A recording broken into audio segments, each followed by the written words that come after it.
Good morning. I'm Laura Young. Thank you for coming and connecting with me. Thank you for those of you who have sent me questions and some remarks and feedback. I appreciate that. At the end of our time together today, I have a gift for you. And in the meanwhile, I also have a jam-packed session with important information, I believe, that would help most of us, most women, have an area where this particular problem occurs.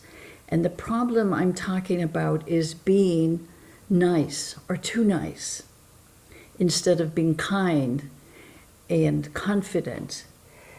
Being nice depletes feminine power.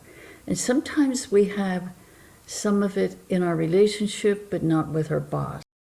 Or we have some of it at work, but not in our relationship. It's really hard to get it worked out across the board. And I hope what I share with you today will be helpful in you determining to what extent you're imprisoned by this particular belief that you should be nice. First of all, consider how you get to be so nice. When I have a client come in who seems to be invested in being really nice, I know inside my work is going to be harder, and it's going to start with helping the person come out of denial. Think about it. We come in, think about it again and again. We come in as babies, full of action, full of movement, full of zest, full of joy. That continues. We're 360 degrees of passion in life until our significant others, parental, church, school, community, you name it, starts to, what I consider, carving us into acceptable versions of ourselves. We have a wildness, not a dangerous wildness, but a natural wildness that most of us have been conditioned out of. A freedom of movement and expression that we are also conditioned out of. Each family seems to have their own template about what is acceptable behavior in our family. In our family, nice girls do not do this. In our family, we only do this. In our family, we never do this. So bit by bit, we are carved into some likeness that makes our caretakers feel more comfortable. And in the meanwhile, what happens to us? We start losing our beauty of being fully expressive in life, our beauty of a sense of self, because we are enough. We lose our way of being in the world. And if we don't become what the family suggests we be, not getting dirty, not being loud, being invisible, don't say that, we start shrinking ourselves. We start feeling not enough. We start feeling less than. We start feeling weaker. Now, I know the guys, the boys get conditioned also, but not in the way of weakening them. They have other issues in other areas, which is, what we come across particularly when we get in relationships. So how does niceness get in the way of a full life? Well, you can't be authentic if you sort of hold parts of yourself back. You can't be authentic and express yourself. You start wondering if you can say no. And quite often women say no, and it's unclear. They say no with reasons. No, they don't say, no, thank you, this is not a good time for me. They say, no, but I'm sorry, but I can't do it now, or because Junior is coming home from... We don't get crisp in what we say. We don't say no with a crispness, therefore we don't say yes and really mean it. What happens is our conditioning to be nice takes away our passion, our liveliness. It tempers down our exuberant nature, and sometimes that's the root of depression and anxiety about not fitting in, and anxiety about not being nice enough, or anxiety about feeling anger and not knowing what to do with it. I had a client who found that niceness has caused her lots of problems throughout her life, and when we did work around it, the main memory that came up was the fact that at around 6 or 7, she was visiting a neighbor, a crotchety old neighbor that she was afraid of. And Mother decided she was not nice enough to this neighbor and slapped her across the face for not being nice enough. So being nice became a way of life for her, and she had trouble with bosses, speaking up for herself or getting a raise. She had trouble in relationships. She didn't choose. She waited to be chosen, and that kind of thing. That happens when we're nice instead of... Kindness is a choice. Kindness is stronger. Kindness is confident. Kindness is being confident enough to choose who you want to be with.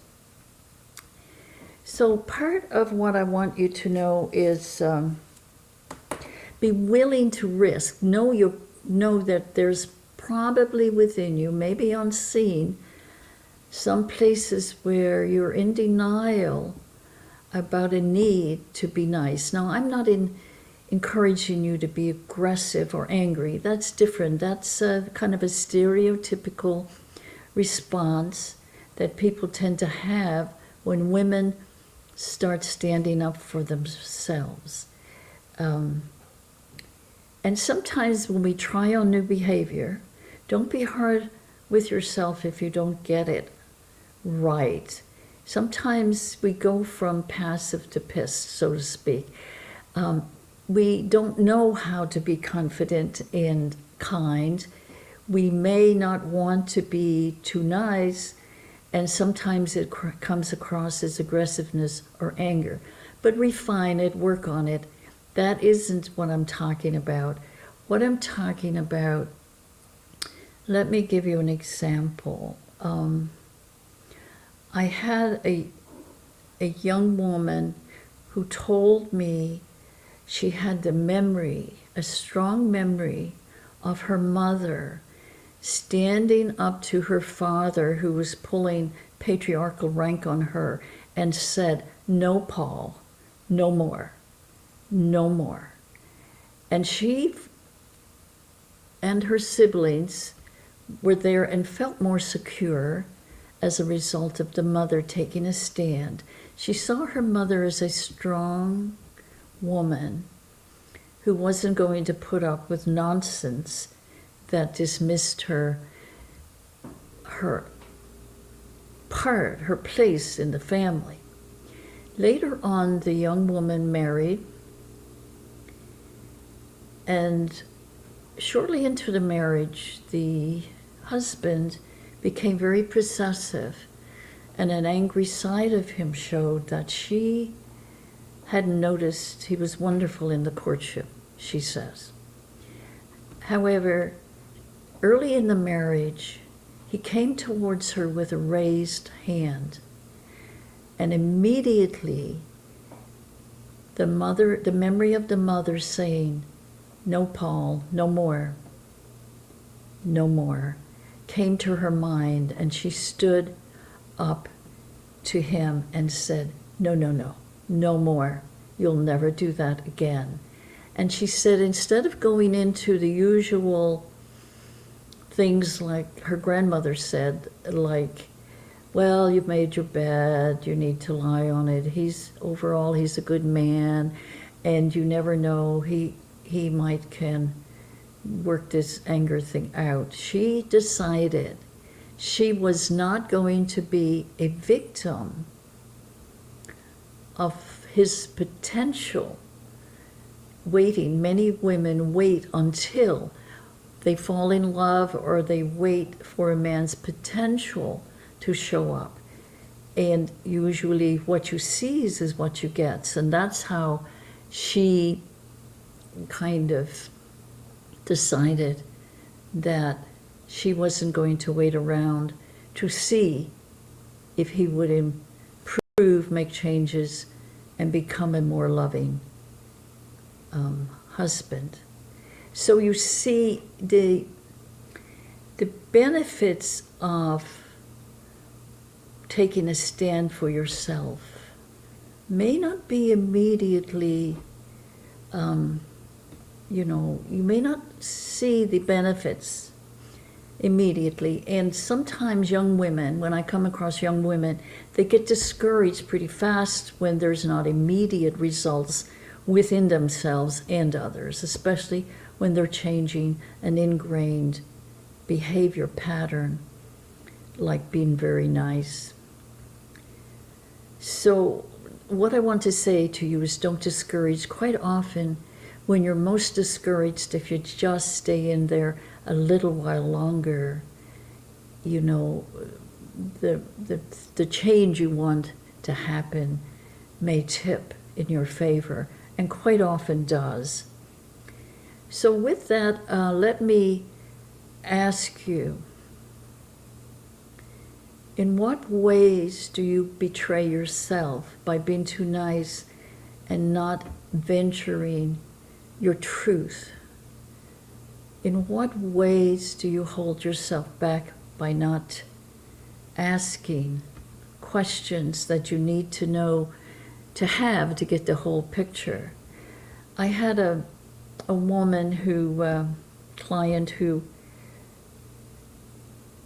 met a man. She was extremely attracted to him, and he to her, and she was so polite. She didn't ask him any questions, particularly in reference to his first marriage. Why did it break up? She didn't want to be pushy, and she wanted to remain nice and polite. They married, and about 8 or 9 months into the marriage, she asked him about let's plan about having children. Let's look at when would be a good time. And he looked at her directly and said, there is no good time. I don't want any children. She wanted children very badly. And he said, you're acting like my first wife. She wanted children, and I told her to go get some, but not with me. So she was heartbroken. But you see, if she hadn't been so nice, she would have asked questions very early, before there was a commitment.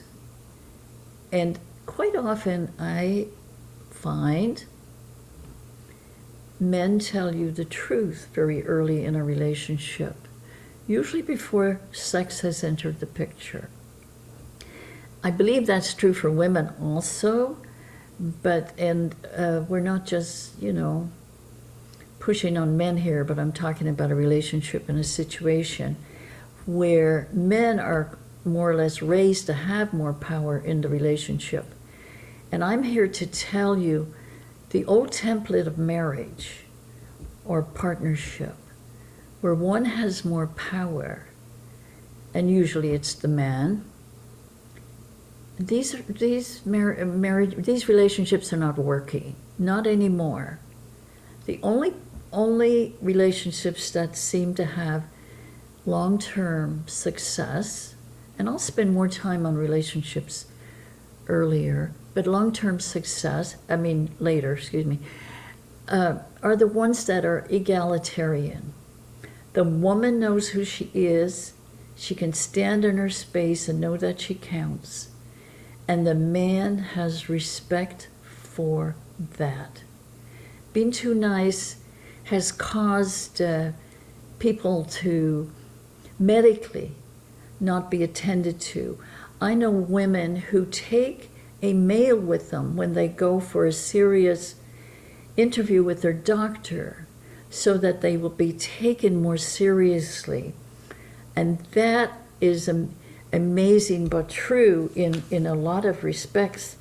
I remember having a situation where I had an MRI on my hip, and once the orthopedic doctor realized that I wasn't going to be a surgery patient, he just started backing out the door. And I said, hey, excuse me, but I have a couple more questions.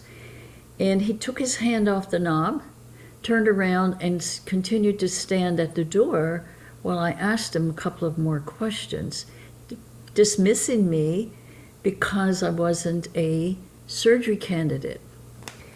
There is a well-known, Dr. Lawrence LaShan, a pioneer in psychological support for cancer, cautions against being compliant and too nice. In his book, Cancer is a Turning Point, he advises us not to be too nice and too meek.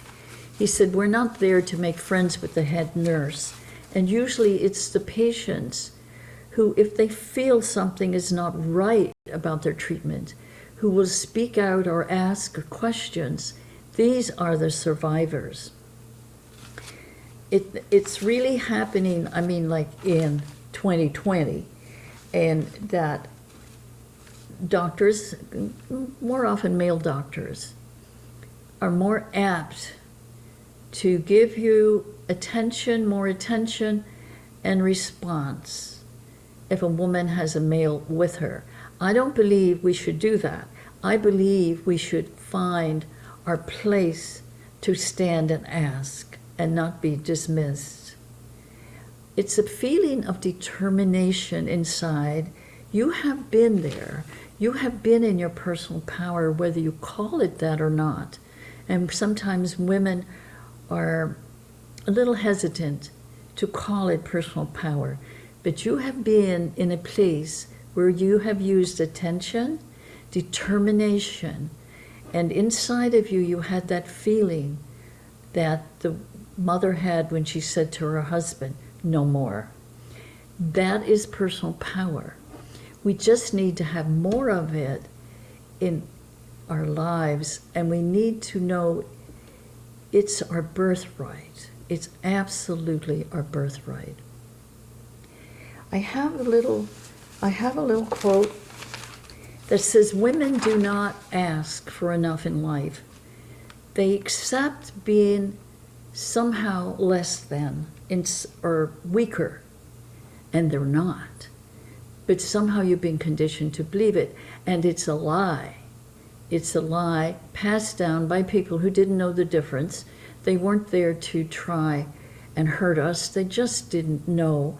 And every generation has a chance to do it differently. And we have to not fall back on that ignorance being a real way of life for us. It causes depression, anxiety, unhappiness in work, in relationships, inside of ourselves. So say no thank you, without reasons.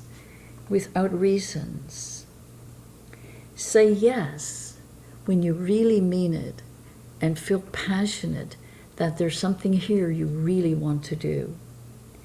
Ask more of life. Everything hangs on coming out of denial and doing a fearless inventory of your life.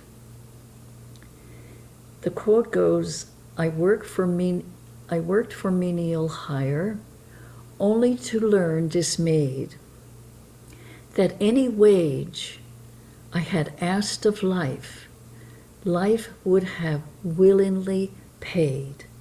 Now my gift, before I go get to that, leave me a message below, a few of you have, and give me your email, and I'll send you, an email to keep you abreast of upcoming areas that I'm going to be covering on a weekly basis.